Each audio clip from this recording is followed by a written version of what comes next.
Imitrex is not the only one. That's the first one. Okay, and so let's play a little game. Let's say, say you start to get your headache, right? And you have some options. You have Imitrex 25, Imitrex 100. Let's say you have ibuprofen. Let's say 200, and then ibuprofen 800. Okay, and those are our four choices. Huh? You start to get the headache. All right. If you think we should start with Imitrex 25, raise your hand. Any takers? Okay, well, how about Imitrex 100? Yeah, right. Okay, so hit it hard, hit it fast, win, right? Don't take 25, we'll give you take 100. That's the maximum. Okay. What do you think, though? Can we take ibuprofen? That's a lot. Or do we want to take 800 of ibuprofen? The answer is 800 of ibuprofen. So what's better to take? Imitrex 100 or ibuprofen 800? The answer is both. Okay? There's a study that shows if you do this or you do this, the Imitrex works better. But this is only designed for that front window, just at the very beginning. If you're not here, don't use this.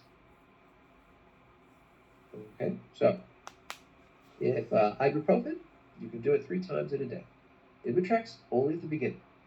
Okay? But say it's the next day, right? Say this is our day mark, and there's still a headache the next day. Can we treat it with Imitrex? No. Imitrex is only good for this. Can we treat it with ibuprofen 200? Yes, we could, but probably won't be effective. We treat it with 800? That's probably better. Okay.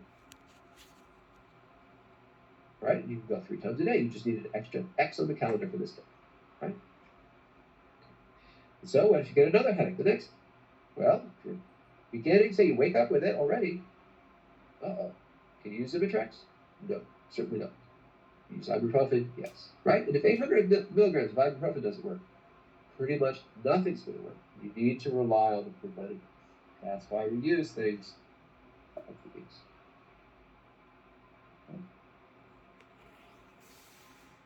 So, any questions so far? Yes. Turn on your mic. There we go. Thank you. Yeah, does this apply to migraines that have already been going on for nearly a year, or migraines that are probably due to traumatic brain injury? Okay. So, this applies to all migraines. Okay? And specifically, I would say, well, the way to think about it is if you have that threshold, okay, lots of things can weigh down on that line, right? And you can have multiple inputs. So if you've had traumatic brain injury, yes, that's an input, right? That's something that weighs down the line, makes it heavier. Okay? But if you're adding caffeine and it raises the line, that drops it, that's also pressure. If you're not sleeping well, you skip meals, this line will get pushed down, right?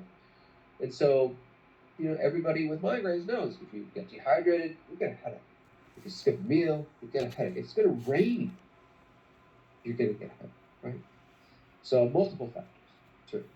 And so if you have a history of head trauma or something like that, then that can certainly be a factor, and it can be the precipitating factor. Okay. Anybody else with a question?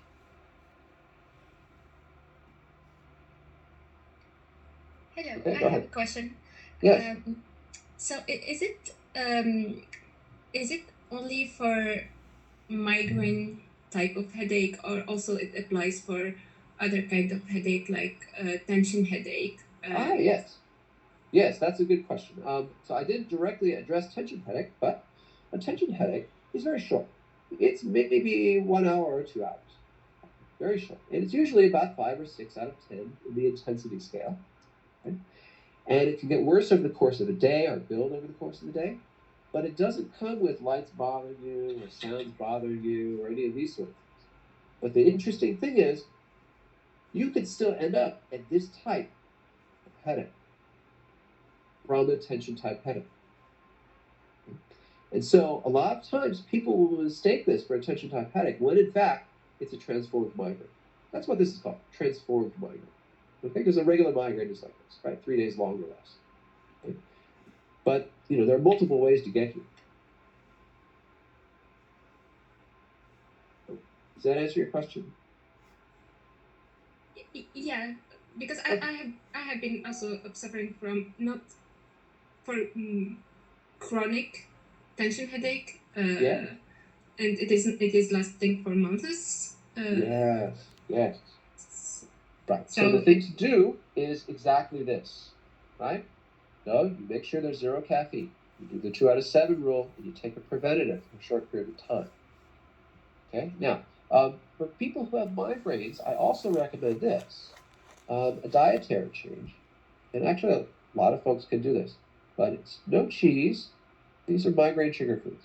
No cheese, no chocolate, no processed meat, okay? No alcohol, and no MSG. Okay? And this is the list of foods to avoid. It's not as if you eat a bit of cheese and you'll get a headache, but it's 20% chance of rain or 80% chance of rain. And it's because of the ingredients. Cheese is made of a protein called casein, which is high in an amino acid called tyramine. And tyramine is not your friend. Tyramine, kind of lower that dotted line, push it down, weighs down on the line, right? Chocolate, because of chocolate, I'm sorry. And then processed meat, it contains nitrites. Nitrites. Okay? And that also lowers the line. Alcohol, of course, contains alcohol, but red wine in particular contains tannin. So, it's what's in the skin of the grape, right? Red wine is red, not because the grape is red, but because the skin is left on the grape. So you can have a green grape and still make red wine. But if the skin is on the grape and the skin is where the tannin is in the wine. Then MSG, monosodium glutamate. Okay? And it can be